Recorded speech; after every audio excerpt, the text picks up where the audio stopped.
Okay, I'm going to talk through question 3 of your mock exam, which asks you to compare Sonnet 116 with another poem focusing on personal thoughts. So let's look at examiner feedback. I believe this exam was from 2019. The highlights that examiners noticed was that most candidates had a clear grasp on Shakespeare's view of love, that true love never changes. Um, with with question 3, where you're given an option to choose another poem, in some respects this is easier because you have greater freedom and you can choose a poem that you're more comfortable with. In another respect, it is an extra challenge because your choice can affect your grade. You have to make sure that you're choosing a poem where you can actually make comparisons between the two. There needs to be a connection. So that's what the examiners noticed. It was the students who chose poems that had a clear connection with Sonnet 116 that tended to do better, and these poems tended to be La Belle Dame sans Merci, Remember, Piano, and My Last Duchess. I did see quite a few students choosing Hide and Seek, and okay, they both include personal thoughts. Really difficult to make connections though, because Sonnet 116 is about relationships. So I feel like sometimes candidates who did that were kind of struggling a little bit to really make any meaningful connection between the two poems. So your choice of poem is really important. As always, there was good language analysis overall. I think that's something that we tend to do really well. And the more able students commented on the sonnet form and its significance. Remember, you've got to include form and structure, and that's something we still need to work on. Language, I feel like, comes quite naturally to us now.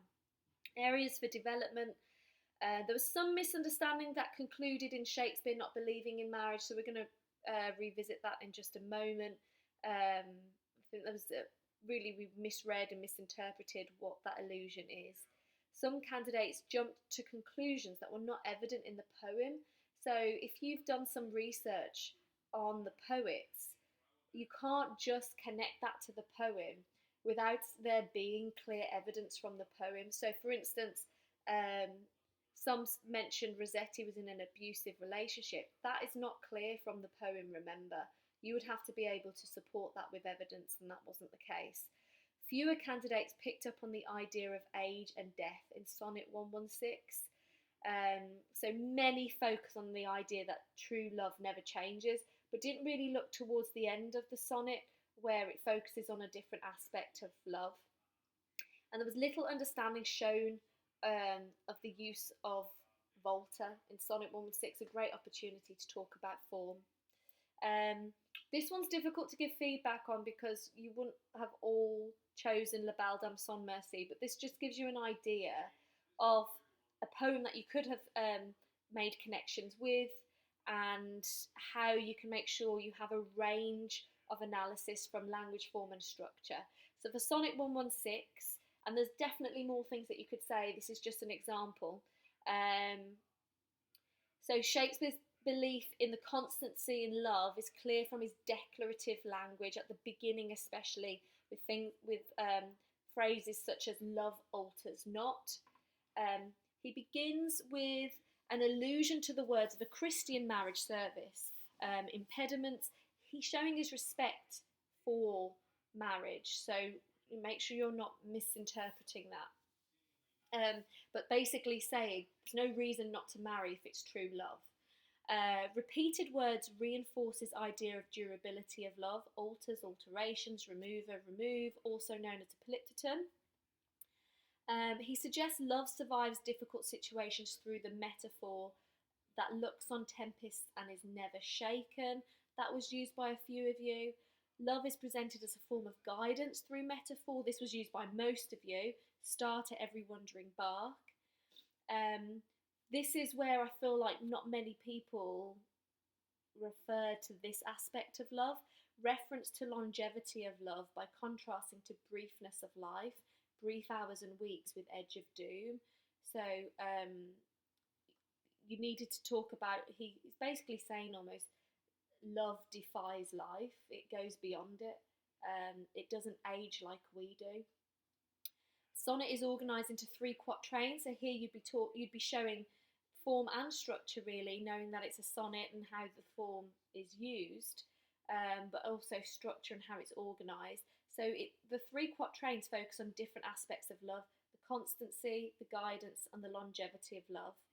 The final rhyme and couplet is a challenge to the reader to disprove him. The constancy of the rhyme scheme reflects the stability provided by love. Okay, so there's form and structure in this, and language, form, and structure throughout. So for La Belle Dame sans Merci, again, plenty more that you can choose. It's a very long poem. Here's just an example.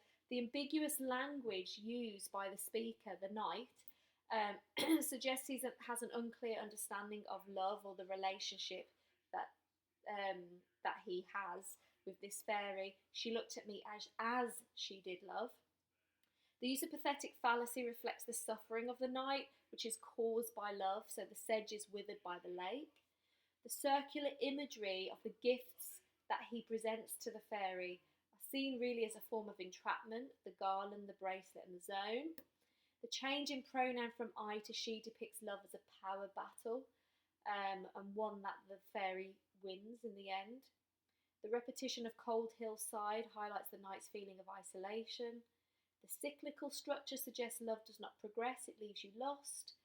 And then the iambic tetrameter contrasts with the 4th line, which feels like it finishes too early, which creates a tone of disappointment.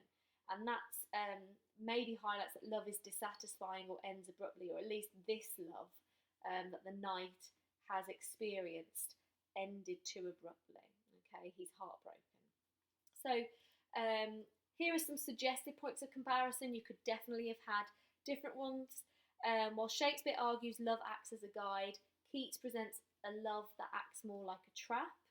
Shakespeare believes love is constant, whereas Keats presents love as fickle.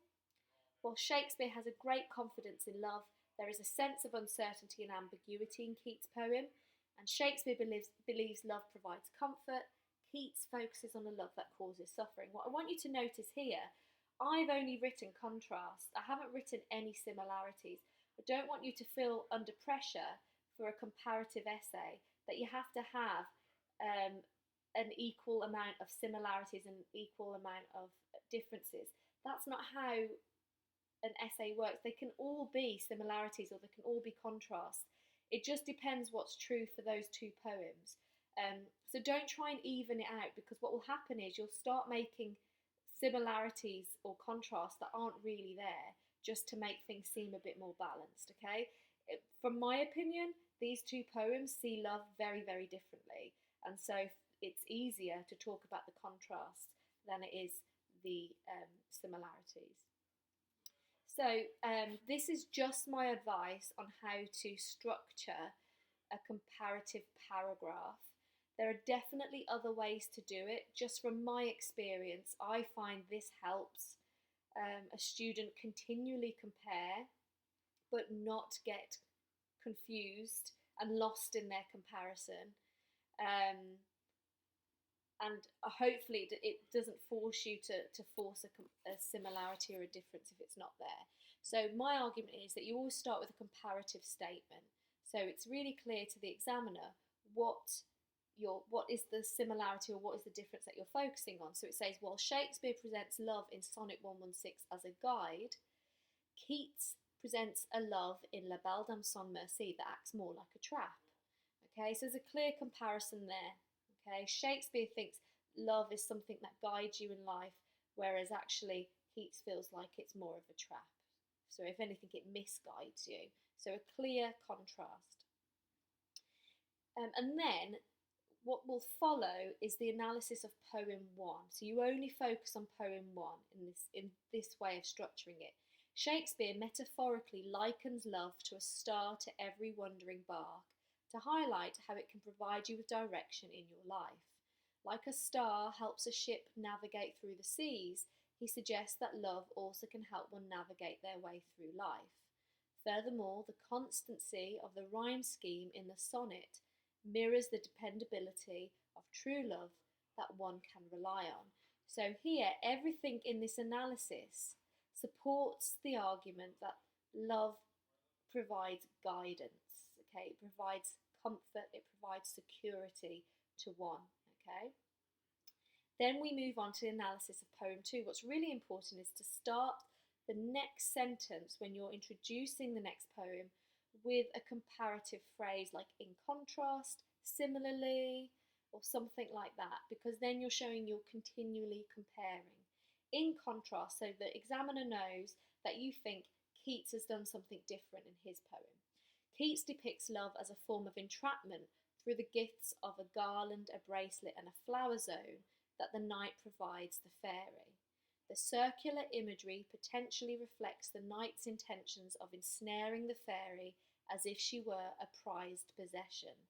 Ironically, it is the knight who has really fallen into a trap, as is evident when the kings and warriors warn him that La Belle Dame sans Merci has thee in thrall. The exclamative speech creates a sense of urgency and warning to their message, and the noun thrall implies that this love is really a battle of power than a genuine connection between two people. While Shakespeare focuses on a love that provides care and comfort, Keats highlights the deceptive nature of love. So then, in that final sentence, both poems are linked together again and linked back to the topic sentence, which is your comparative statement. And that shows, again, a continuation of comparison.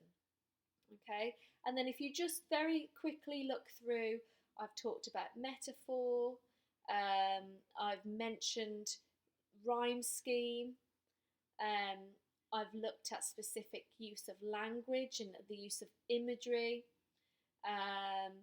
exclamative speech. I've zoomed into a noun. So I've looked at language, form and structure within the one paragraph. You don't have to talk about language, form and structure all in one paragraph. You just need to make sure you do it over the course of your essay.